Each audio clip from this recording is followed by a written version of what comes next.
Hi, welcome to Focus on Finance. I'm your host, Melanie Parker. Focus on Finance is brought to you by the Consumer Education Division of the Right Legacy Group. It is that time.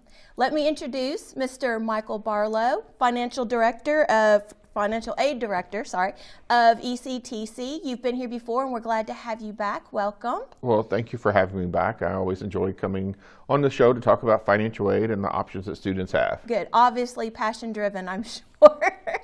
Well, you know, with everything that's going on, when I found out this was going to be our subject today, I was very excited. With everything that's going on in the world right now, I know it sounds crazy, but I hope people can relate. FAFSA is just part of our normal. Yes. And it feels good to just continue keeping on with our normal. So tell us what's October going to bring? Well, I agree. You know, October 1st is always the first day you can complete your FAFSA, so that is a little bit of normal in our otherwise confusing world. Yes. Normally we have a FAFSA week, and that kicks off the FAFSA experience or the opportunity for students. But this year we decided to have a FAFSA month instead. You know, we won't be able to do large group meetings to complete the FAFSA, so we're asking students to complete an appointment request. Okay. And they can do that online at the college webpage or call the office, and all the numbers and everything are on our website.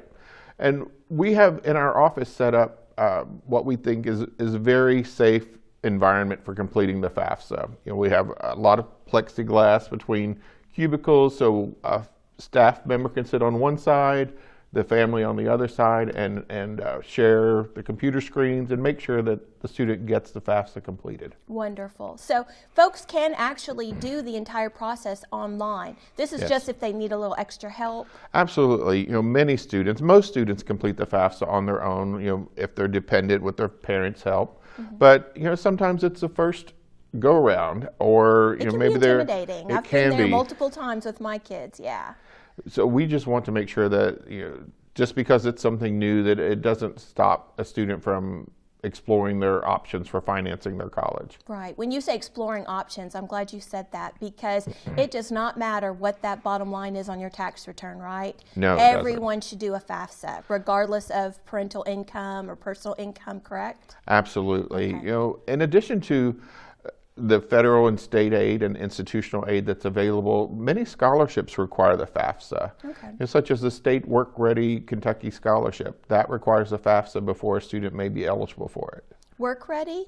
Yes, Work Ready Kentucky Scholarship. It's a scholarship designed for students who are in the technical fields. And it's a last dollar scholarship. So if a student already is receiving a federal or state grant that covers the tuition, they wouldn't qualify for the Work Ready Scholarship. Gotcha. So this scholarship is really a great opportunity for students who may be in the income level where they're not going to get a grant and they would have to take out student loans. Well, if they're in these certain fields, the Work Ready Scholarship would help. Sure. So you mentioned Work Ready. Let's talk about that a little bit.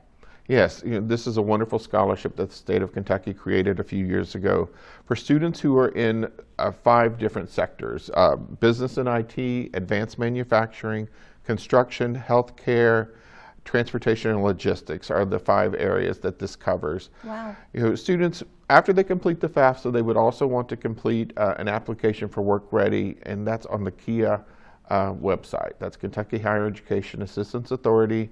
And the application is very short, and of course we can help with that too. Great. So this would be an added component after the FAFSA. If they're interested in those programs, they would need to go to the KHEA website, and there might be more money over there? Absolutely. Well, hey, that's a win-win. I'm sure they don't mind that extra little click. No, most of them don't, and HCEC, many of our students have received this scholarship over the past 3 years. You know, this past year, our students received over $1 million just from that one scholarship. So wow. We really want students to apply and are there to help. And who qualifies for Work Ready? Is it just kids straight out of high school? Is it the seasoned folks like myself? Everything in between? What exactly is Work Ready? Well, Work Ready doesn't have any age limits or requirements. Great. The only limit that would stop someone who might already be a seasoned career person is if you have an associate degree already or higher, you wouldn't qualify for the Work Ready. Sure. So if you do want to go into one of the programs that you mentioned, which is a very broad and fabulous. It is. They do still need those basic fundamental classes. I can't say, oh, I'm going to go into healthcare, so maybe I won't have to take world history. Well, with Work Ready, it covers certificates, diplomas, and associate degrees in these 5 areas. So some students could come in and just take 1 semester worth of classes and be Work Ready. Wow. Okay. So there's different levels. Absolutely. I like that. I really like that. Has been wonderful. So someone wants to get their toe wet, they say, okay, you know what, I'm okay with the diploma. I'm just going to go in there. I'm going to get that diploma, which would make them Work Ready and very hireable and fabulous. But they get in there and they're like, you know what, school's not as scary as I remember it being. They can continue on and build up on that. Yes. The Work Ready Scholarship is good for 4 semesters. 60 credits usually is what it takes to get an associate degree. But if a student just attends 2 semesters and gets a diploma or certificate, they do have 2 more semesters of eligibility normally that they could go on and get an associate degree. And potential employers love that. I have no doubt that looks beautiful on a resume. I would say so. Yeah. Awesome. That's great. I love my career. I'm a marketing director, been at my job for 12 years. I'm not going anywhere. Love my boss. But every time I interview somebody from HCEC-TV, I want to go back to school. I don't know what I would do. I have no idea, but I just do. You all are just very motivational, and I appreciate you all so much. Thank you. And there are so many people who do come back to school for whatever reason, and graduating at 45 is just as exciting as graduating at 22. Scholarships is one of my favorite words, I have to say.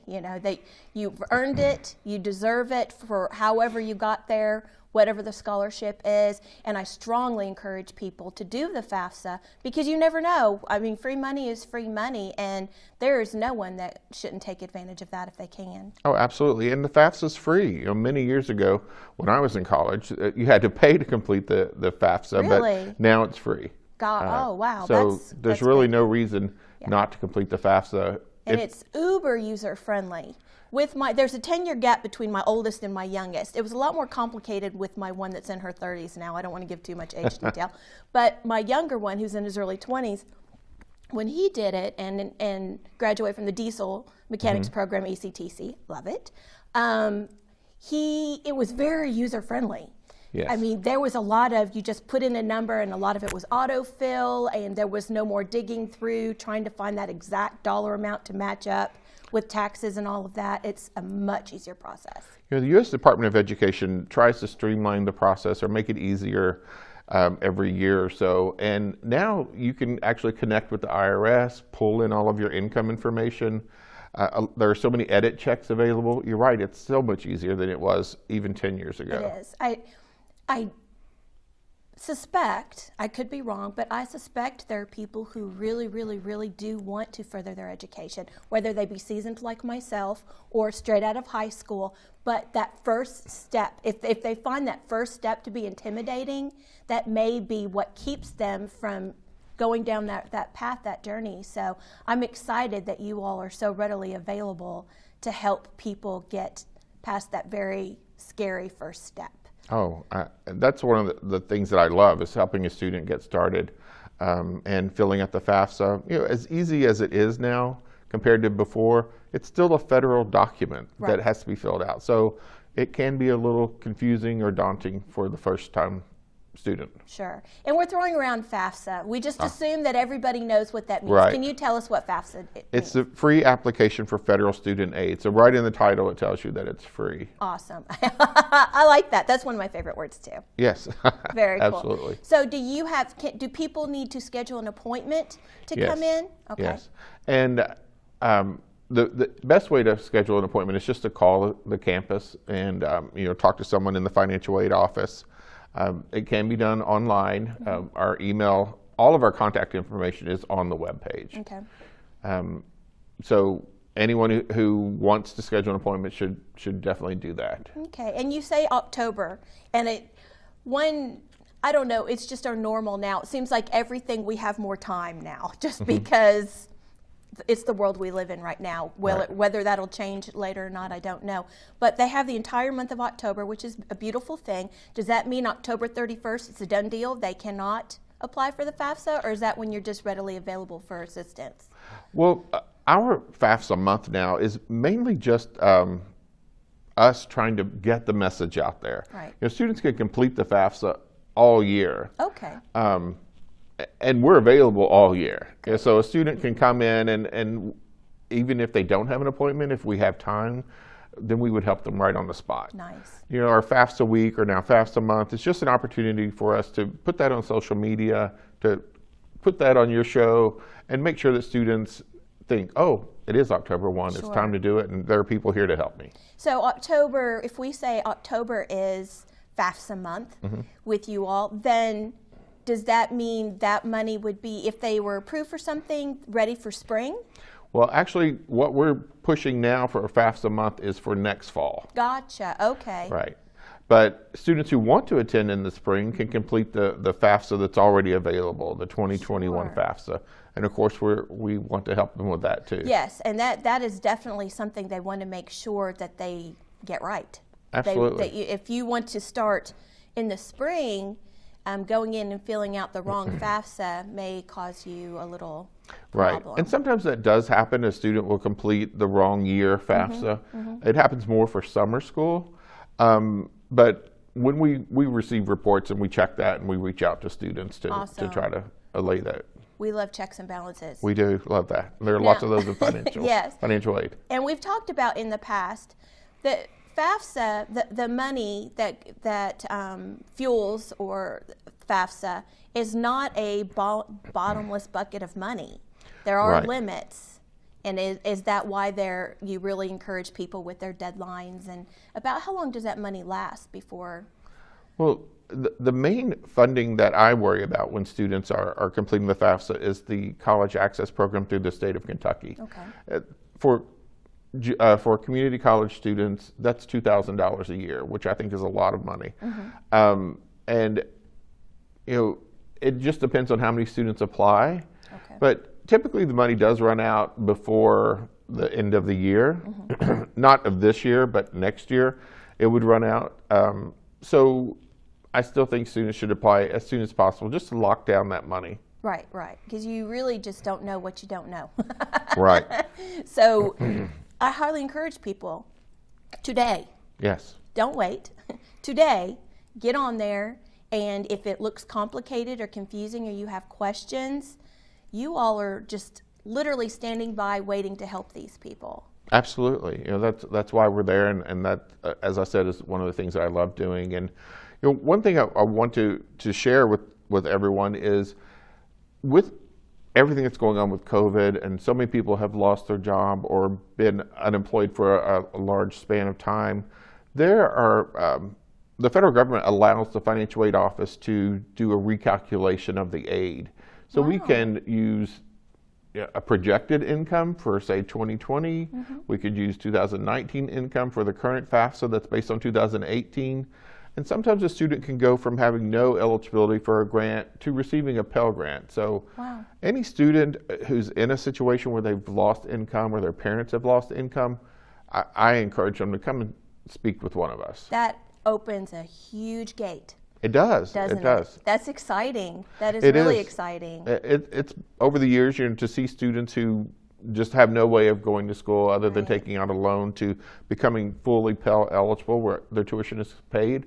It is exciting. It has to feel good for you, and I'm speaking for you. It has to feel good to know that you are actually a silver light at the end of the tunnel for these people who have been laid off. These people who COVID has just wrecked their finances and their income, and you are able to say, hey, you know what? Come here. We can help you. Well, you know, that's another part of the job that I love. You know, but any school should be able to help a student if they are not going to ECTC, and I just encourage them to reach out. Yeah. You know, they have to document some things, but it's definitely worth it if you receive a large grant to cover your tuition. So it sounds like if somebody does it all online and they wind up looking like they do not qualify for anything, it may not hurt to reach out to your office and say, hey, maybe I did something wrong. Maybe there's something new in place with all the COVID stuff that's going on. That can you help me go back through this, and maybe you all can work your magic for me. Absolutely, especially if they've had an income loss. Right. Sometimes one parent, both parents, sometimes during COVID have lost their employment. I encourage students, even if there hasn't been a loss, reach out, let us look at it and make sure they did complete it correctly. It sounds like maybe COVID could be, I'm so Pollyanna, but could be a catalyst for something new. Absolutely. For folks, instead of looking at it as, well, it's kind of put a damper on my plans and my educational future and beyond, maybe this is an opportunity for me to reach out to ECTC, go online and do FAFSA, then reach out to ECTC and see what's going on. Well, I hope so. I hope that there are students that are watching that think, oh, well, maybe there is a chance, and we'll do that. That's got to feel good. That's really good. Are you doing in-person classes? There are some classes that are being held on campus. There's really just a mix of what's going on. Sure. In I person. Guess with public schools, same. Right. Yeah. Right. Yeah. Gosh. But we are open. The financial aid office and the other student affairs offices are open Monday through Friday. Students are coming in, and as I said earlier, we have lots of plexiglass between us and the student. We're wearing our mask, and we're disinfecting often during the day. Awesome. We want to be very careful, but we also know that for many students, the best way to get a question answered is to speak to someone face to face. Right, right. And that is a treat in itself these days. It is. It really is. So I'm assuming with your classes, you have in-person, I'm guessing, do you have some Zoom stuff going on maybe? I would say we have any platform available. I would think our faculty are using it because some classes are on campus, some meet sometimes on campus, sometimes online, some of them are all online. And that was the case even before all of this. Right. Yeah. Just a little more so now. It's refreshing to, like I said, when I heard that we were going to be talking about FAFSA, it just kind of felt like we're getting back to normal, We hope. Yes, yes. Have you noticed as far as people applying for financial aid?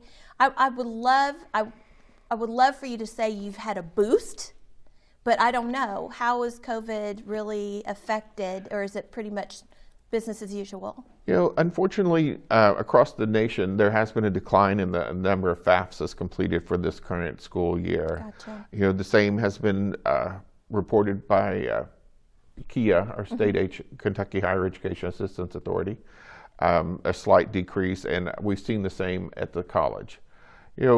Unfortunately, sometimes, this is the first time we've had a huge pandemic that we've lived through. That's more than a lot of people can deal with and then go to school on top of that. Sure. So I'm really hoping that now that the spring is getting close, that students can think, all right, the fall semester went well at that college, I'm going to go in the spring. Wonderful. So we just really, really, really want folks to go online. If you have even the slightest inkling that you may want to go back to school or start school, go online, hit the FAFSA today. Absolutely, and start in the spring if you're not currently enrolled. Complete the 2021 FAFSA for the spring.